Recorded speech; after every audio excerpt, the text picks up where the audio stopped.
Aleluia, aleluia, aleluia, aleluia.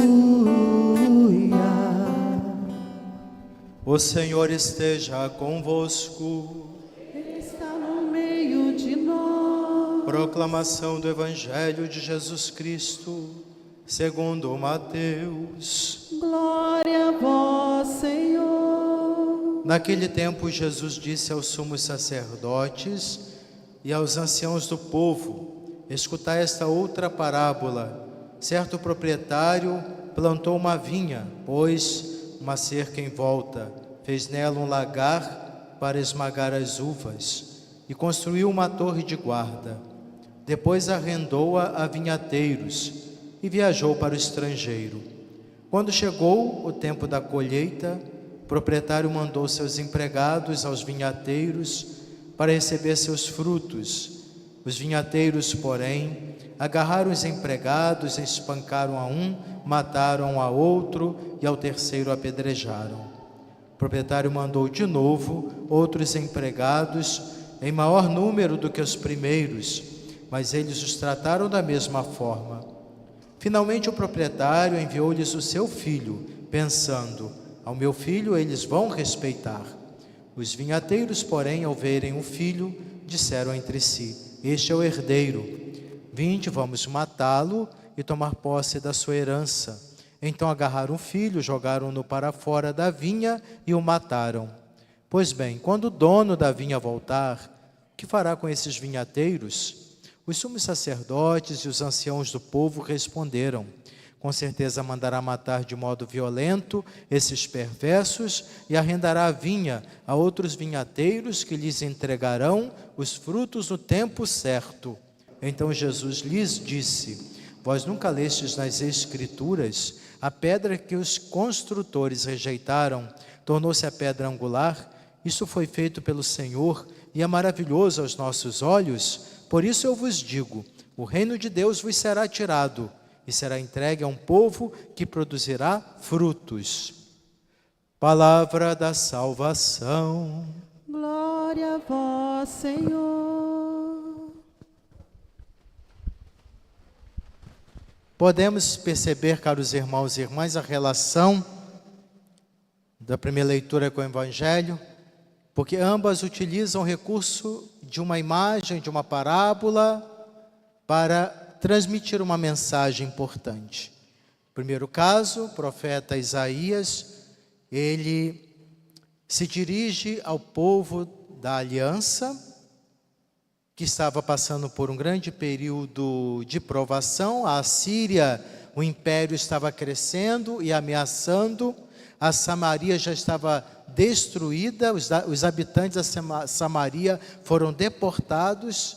Jerusalém foi atacada, mas ainda não dominada. Um período de muita instabilidade social, e o profeta Isaías então se dirige ao povo a reforçar a importância da fidelidade a Deus.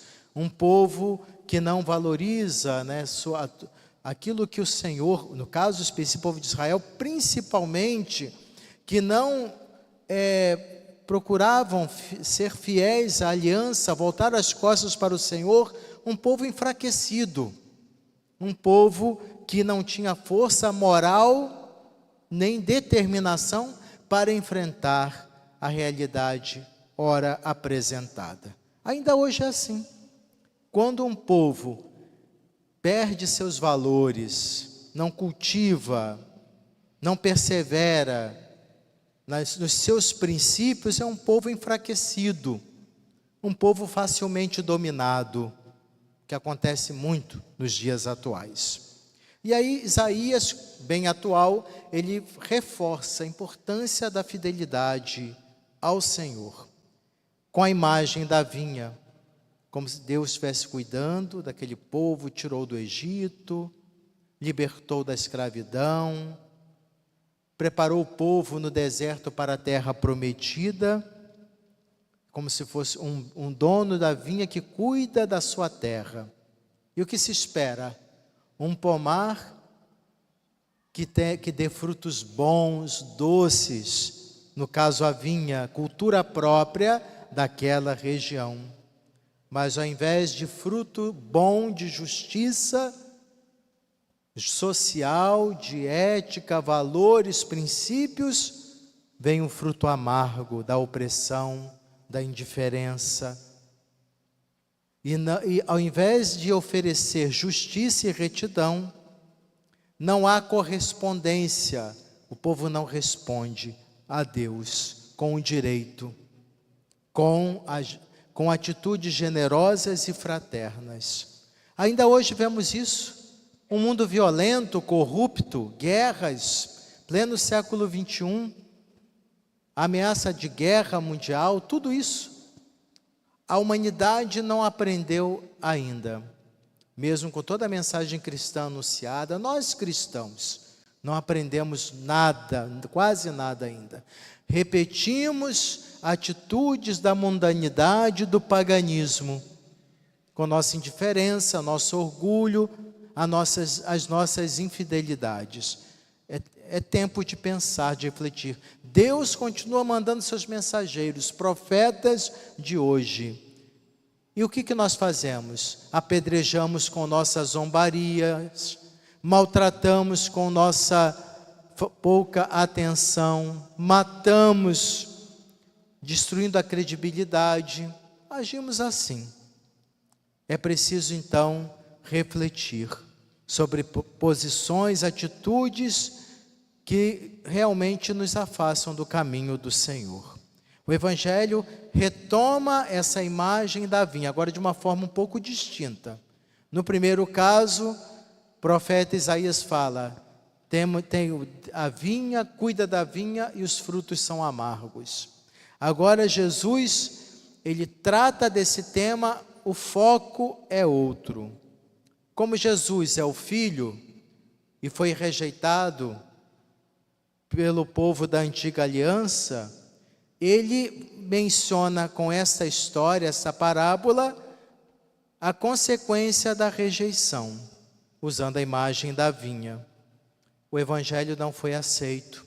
Os vinhateiros que vão tomar conta do povo, os pastores do povo, sacerdotes, sumos sacerdotes, levitas, as autoridades civis, políticas, se apropriaram e tentavam se beneficiar a partir da responsabilidade que lhes foram confiada. Então, os mensageiros de Deus, os profetas, rejeitaram o próprio Filho. O que fazer? Jesus dirige justamente aos sumos sacerdotes, doutores da lei, os responsáveis religiosos daquela época. E eles respondem, contra si mesmos, tem que afastar esses violentos e colocar outros para tomar conta. E é isso que estava para acontecer. Já que não correspondem à missão, à responsabilidade dada por Deus, cultivar, valorizar aquilo que significa humanidade, como fala São Paulo, então outros deverão dar continuidade a essa missão. Essa parábola é um desafio para nós, porque no passado olhamos e criticamos aqueles que rejeitaram o Senhor. Mas nós não estamos fazendo o mesmo como igreja, inseridos na sociedade. Podemos dizer que acolhemos a mensagem do Evangelho, ele está frutificando em nossa vida, ou estamos nos apropriando, manipulando as questões da fé da religião em proveito próprio, como se fôssemos donos. Não somos donos, temos uma responsabilidade. Tem gente que age como se fosse dono, se apropria daquilo que é de Deus, que o Senhor nos confia para, com responsabilidade, sendo sal da terra e luz do mundo, cumprir nossa missão, servos que somos. Então, se não amadurecermos e não oferecermos ao Senhor os frutos da conversão como Ele espera, se continuarmos conformistas, adequando-nos à mundanidade, ao mundo, aquilo que propõe o mundo, com sua indiferença, seu egoísmo, suas possessividades, seus apegos, se não respondermos ao chamado do Senhor com justiça e retidão, a vinha será entregue para outros. Isso aconteceu na história da igreja.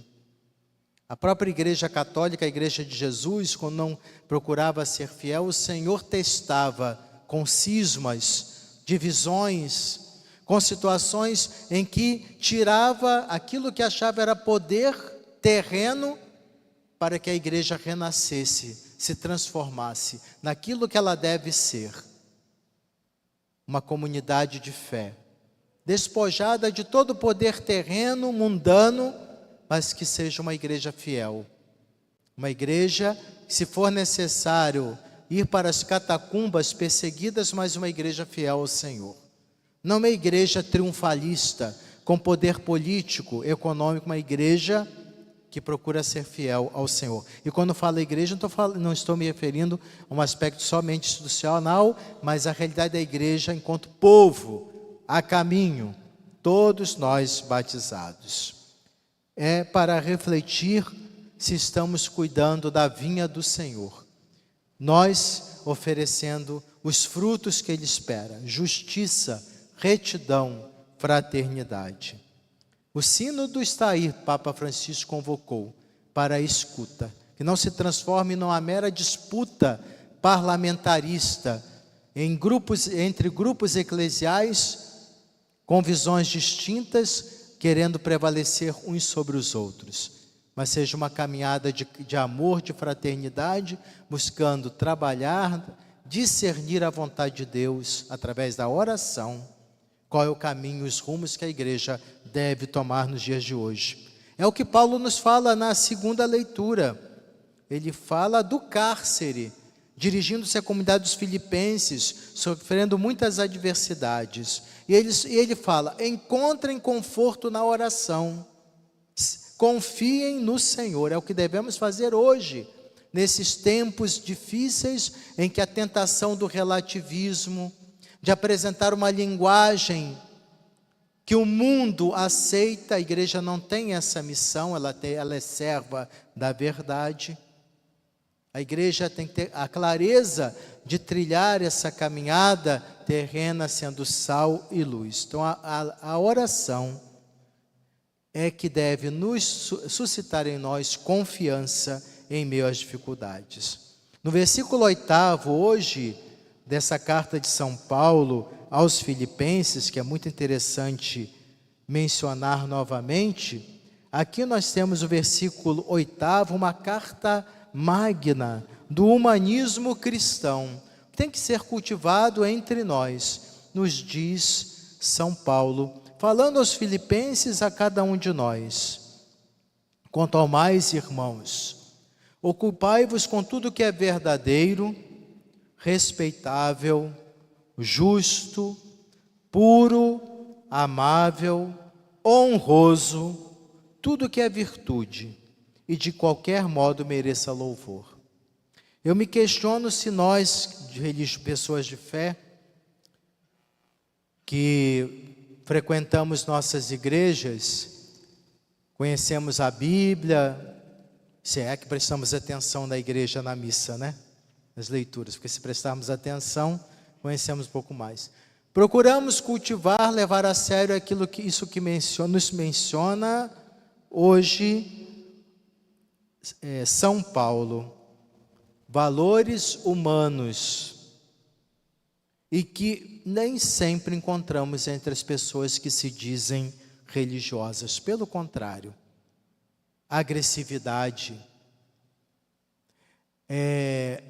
imposturas, incompreensão, críticas ferinas, intrigas, cinismo entre as pessoas religiosas. Precisamos retornar um pouco, reavivar em nós, fala o ano vocacional, a chama do amor de Deus, e levar a sério esse compromisso de testemunho no mundo. Como nos comportamos, como nos procedemos no dia a dia. Isso é algo importante a refletir em nossa caminhada, nós que nos dizemos discípulos e discípulos do Senhor. Há muito que melhorar e crescer. Se existe isso na nossa cabeça, já é um bom sinal. Quando cometemos algum deslize, uma fragilidade, exageramos em alguma situação, impaciência, falta de compreensão, alguma atitude, se nós refletirmos, não é por aí, já é um bom sinal. Grave é quando nós deparamos pessoas religiosas que não estão nem um pouco preocupados com o caminho da conversão e da mudança. Acham que estão sempre com a razão, sempre certos, e que não precisam fazer mais nada para melhorar e crescer. Aí é a derrocada mesmo, é a implosão interior, tudo que é bom, justo e correto na caminhada de fé. Reflitamos nesse aspecto, cuidemos da vinha do Senhor, a nossa vida espiritual, possamos oferecer ao Senhor os frutos que Ele espera, que é para o nosso bem, e assim caminhamos com perseverança. Assim seja.